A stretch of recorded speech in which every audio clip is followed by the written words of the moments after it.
Om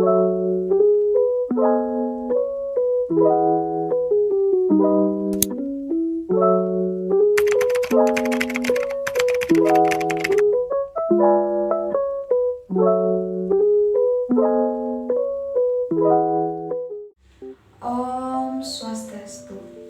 Halo semuanya, perkenalkan nama saya Helen Glory dari kelas 10 RPL 2 absen 5.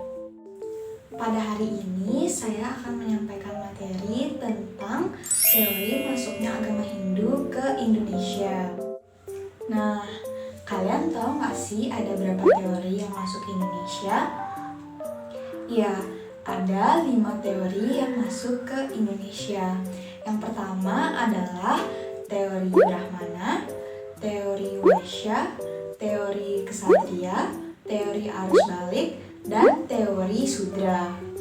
Nah, kita akan bahas satu persatu ya. Yang pertama adalah teori Brahmana. Apa sih teori Brahmana itu? Kalau kalian masih ingat yang namanya sistem kasta, yaitu sistem pelapisan dalam agama Hindu. Maka teori Brahmana adalah teori yang dibawa oleh kaum pendeta.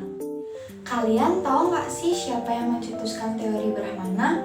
Ya, yang mencetuskan teori Brahmana adalah J.C. van Leur. Menurut J.C. van Leur, teori Brahmana merupakan teori yang dibawa oleh kaum Brahmana atau pemuka agama yang menguasai kitab Weda, yang dimana kitab Weda itu ditulis dalam bahasa Sanskerta dan huruf Pallawa.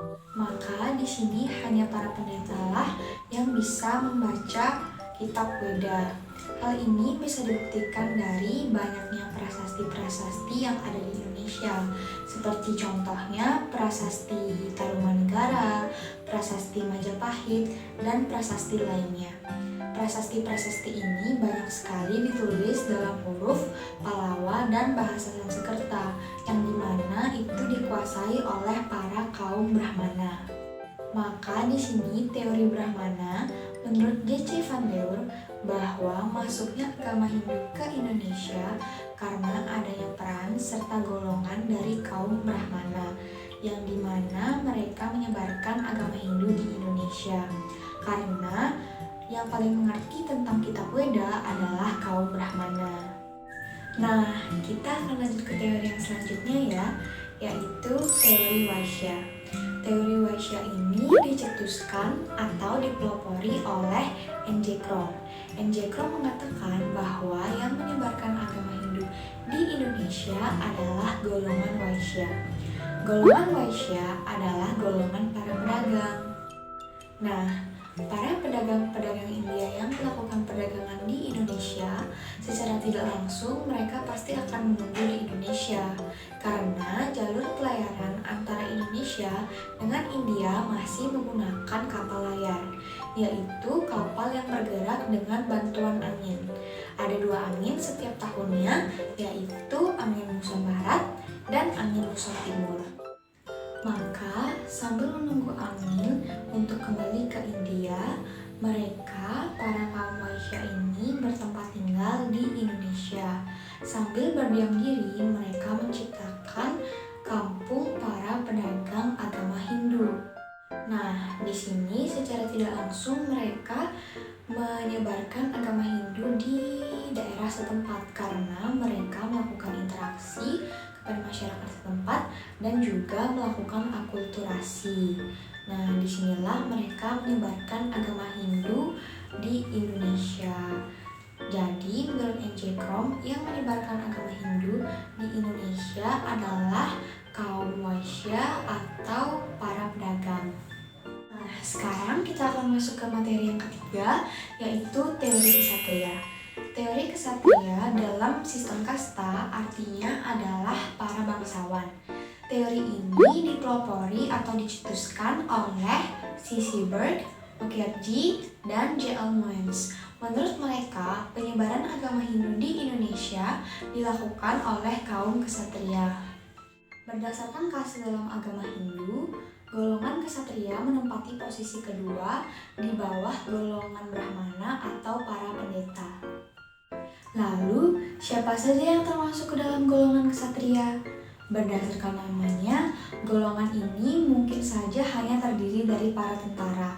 Tetapi golongan ini bukan saja dari hanya para tentara, melainkan dari para raja dan juga para bangsawan. Jadi yang termasuk ke dalam kasta ksatria ini ada 3, yaitu tentara, para raja, dan bangsawan. Sejarah penyebaran agama Hindu di Kepulauan Nusantara tidak bisa dilepaskan dari kebudayaan India pada masa periode yang sama. Seperti yang kita ketahui, pada awal abad ke-2 Masehi, kerajaan-kerajaan di India mengalami keruntuhan karena adanya perebutan kekuasaan. Penguasa-penguasa dari golongan ksatria di kerajaan-kerajaan yang kalah perang pada masa itu dianggap melarikan diri ke Indonesia. Kemudian mereka mendirikan koloni ataupun kerajaan-kerajaan baru yang bercorak agama Hindu di Indonesia. Wilayah Indonesia menjadi pilihan karena mengikuti jalur perdagangan antara India dengan Indonesia pada masa itu. Dalam perkembangannya, mereka pun menyebarkan ajaran agama Hindu kepada masyarakat lokal yang ada di Indonesia. Teori yang selanjutnya adalah teori arus balik. Teori arus balik ini dicetuskan atau dipelopori oleh F.D.K. Bosch. F.D.K. Bosch mengatakan bahwa terjadinya penyebaran agama Hindu di Indonesia karena adanya peran aktif masyarakat Indonesia pada masa lampau. Pengenalan pengaruh agama Hindu ini merupakan inisiatif oleh orang-orang India dan para pendeta. Tetapi yang menyebarkannya adalah orang-orang Indonesia itu sendiri yang diutus oleh raja di Nusantara untuk mempelajari agama dan kebudayaan para pendeta di negara asalnya.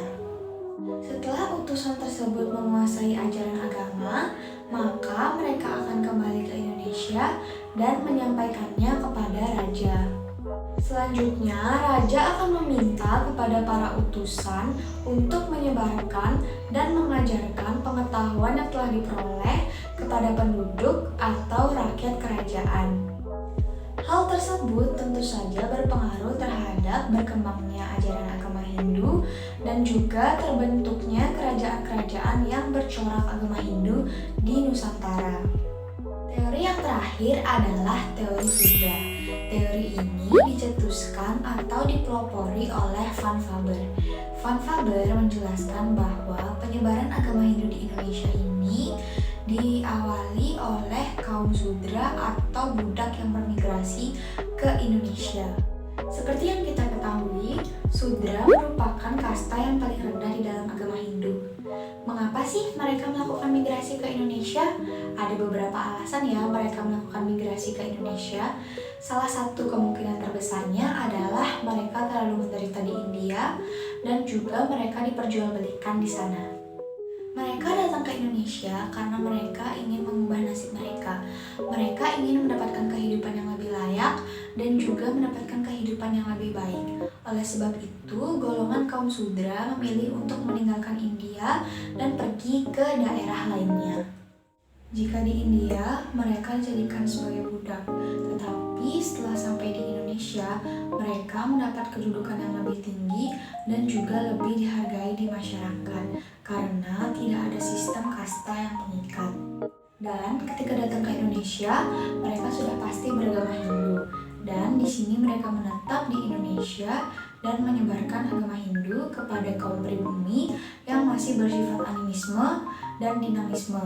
Mengenal ajaran baru agama Hindu, maka terbentuklah komunitas orang-orang yang beragama Hindu di Indonesia.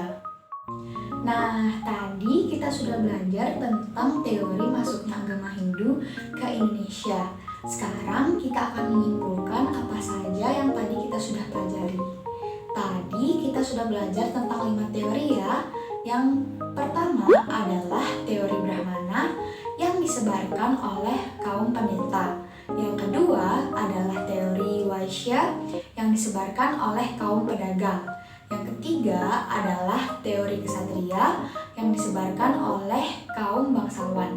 Dan yang keempat adalah teori arus balik, di mana orang-orang Indonesia belajar agama Hindu ke India dan kembali lagi ke Indonesia untuk menyebarkan agama Hindu.